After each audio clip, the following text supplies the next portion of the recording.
Most Cult of the Lamb players answer to the one who waits. I answer to something far worse. The wheel. And unlike the cultists in this game, I don't get a choice. Today, every decision I make will be determined by spinning wheel. Where I go, what rewards I take, which tarot cards I choose, who I recruit.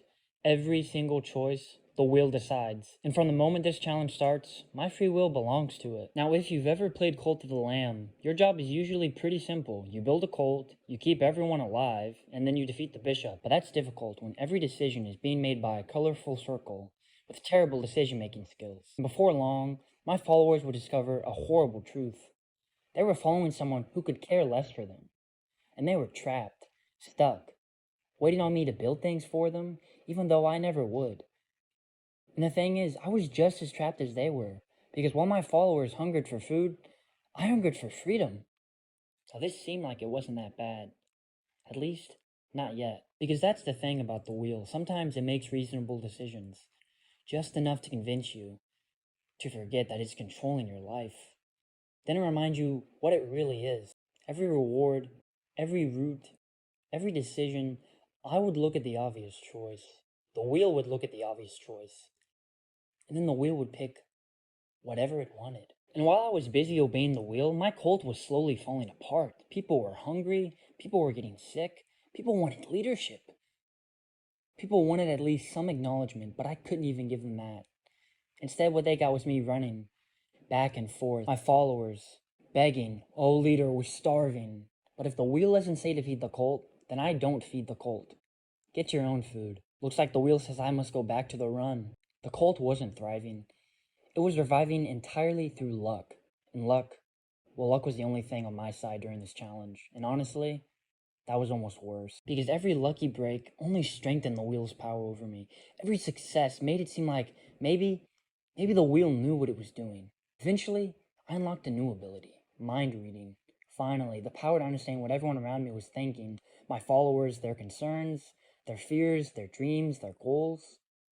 I had found out truly how much they hated me, but they would never be able to hate me more than I hated the wheel. And in fact, the wheel was the only mind I truly wanted to understand.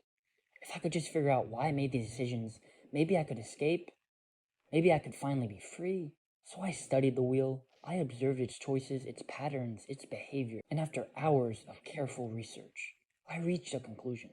The wheel appeared to be random. There was no grand strategy, no hidden genius, no master plan. Simply a wheel giving control over my life. And somehow, it kept its tight clutches on me. And at this point, I wasn't really playing Cult of the Lamb anymore, because this wasn't my cult. This was the cult of the wheel. Every decision became a negotiation. Every spin became a potential threat. And every time I thought I was free, the wheel reminded me who was in charge. Need to pick up an item? Spin. Need a tarot card? Spin. Need literally anything? Spin. Because I wasn't the leader of this cult, I was the middleman, the messenger, the unfortunate manager forced to relay corporate's terrible ideas to everyone else. And despite everything, I kept getting stronger, which meant there was only one thing left to do. Face Leshy. By the time I reached Leshy, I wasn't fighting for victory. I was just fighting for an ending. Surely this had to be it. Surely the wheel's madness would finally come to an end. If Leshy defeated me, maybe I'd be free. No more spins, no more choices, no more wheel. Just peace. But naturally, the wheel had other plans. I knew that every mistake, every hit, that if I died, the wheel would just bring me back over and over again until I finished the job. So I refused to let it knock me down, not because I wanted to serve the wheel, not because the wheel believed in me, but because it wasn't finished with me yet. The wheel wasn't wanting to be done with me.